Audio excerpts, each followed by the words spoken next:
Welcome to my channel. இன்றைக்கி நம்ம சாந்தியாச்சி சமையலில் பார்க்க போகிறது ஆட்டுக்கால் பாயா. நான் வெள்ளாட்டுக்கால் வாங்கி சுத்தம் பண்ணி 3-4 தவணை சுடு தண்ணியும் மஞ்சத்தூளும் போட்டு சுத்தம் பண்ணி அதை வந்து நல்லா ஒரு 15 விசில் கொடுத்து வேக வச்சு எடுத்துருக்கேன். உப்பு மஞ்சத்தூளும் போட்டு கொஞ்சோண்டு மிளகாத்தூள் போட்டு அதை வேக வச்சு எடுத்து வச்சுருக்கேன்.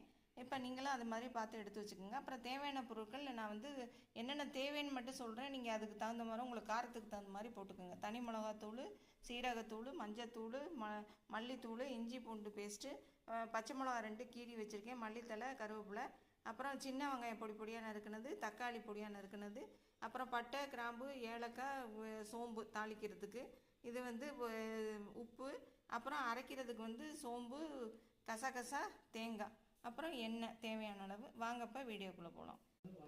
இது முதல்ல வந்துட்டு இதை அரைச்சிக்கிட்டு வந்துடலாம். அரைச்சிக்கிட்டு வந்துட்டு அப்புறம் தாளித்து விடலாம்.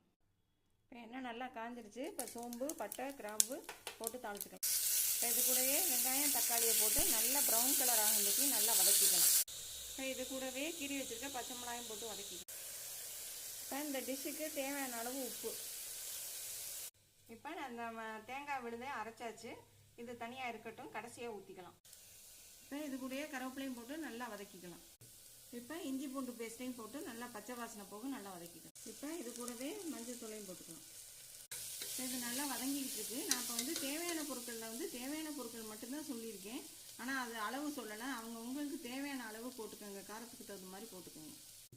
இப்போ இதில் வந்து தனி மிளகாத்தூள், சீரகத்தூள், மல்லித்தூள் 3 போட்டிருக்கேன். இதுவும் கொஞ்சம் பச்சை வாசனை போக இப்போ பார்த்துக்கலாம். இப்போ அரைச்சி வச்சுருக்க தேங்காய் பேஸ்ட்டு, இதை மிக்சியை கழுவி தண்ணி ஊற்றிக்கலாம். இப்போ நம்மளோட கிரேவி வந்து அதாவது பாயா வந்து நல்லா கொதிச்சிருச்சு, நல்லா நடுக்கொதி வந்துருச்சு. இப்போ நம்ம வேக வச்சுருக்க ஆட்டுக்காலை அதில் போட்டுக்கலாம். போட்டு ஒரு 6 விசில் விட்டுருங்க. 6 விசில் விட்டு இப்போ காமிக்கிறேன். இப்போ இது கொதி வரும்போதே கொஞ்சோண்டு மல்லித்தலையும் போட்டு இந்த குக்கரை மூடி வச்சு 7 விசில் விட்டு இப்போ இறக்கிட்டு காமிக்கிறேன்.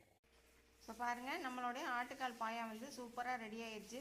இப்போ இது வந்து எதுக்கு கூட தொட்டுக்கலான்னா இடியாப்பம், ஆப்பம், அப்புறம் இட்லி, தோசை, பூரி, சப்பாத்தி எல்லாத்துக்கூடையும் ஆப்டாக இருக்கும். வந்துட்டு ரொம்ப நல்லா சூப்பராக இருக்கும். நான் இப்போ டேஸ்ட் பண்ணி பார்த்தேன்.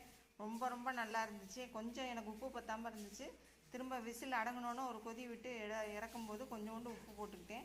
ரொம்ப நல்லா டேஸ்ட்டாக ரொம்ப நல்லா இருக்குது. எல்லோரும் செஞ்சு பார்த்துட்டு எனக்கு கமெண்ட்ஸில் சொல்லுங்கள். அப்புறம் லைக் பண்ணுங்கள், ஷேர் பண்ணுங்கள். யாருமே கமெண்ட்ஸில் சொல்ல மாட்டேங்கிறீங்க. நானும் சொல்லிக்கிட்டே தான் இருக்கேன், ஆனால் யாருமே கமெண்ட்ஸில் சொல்ல மாட்டேங்கிறீங்க.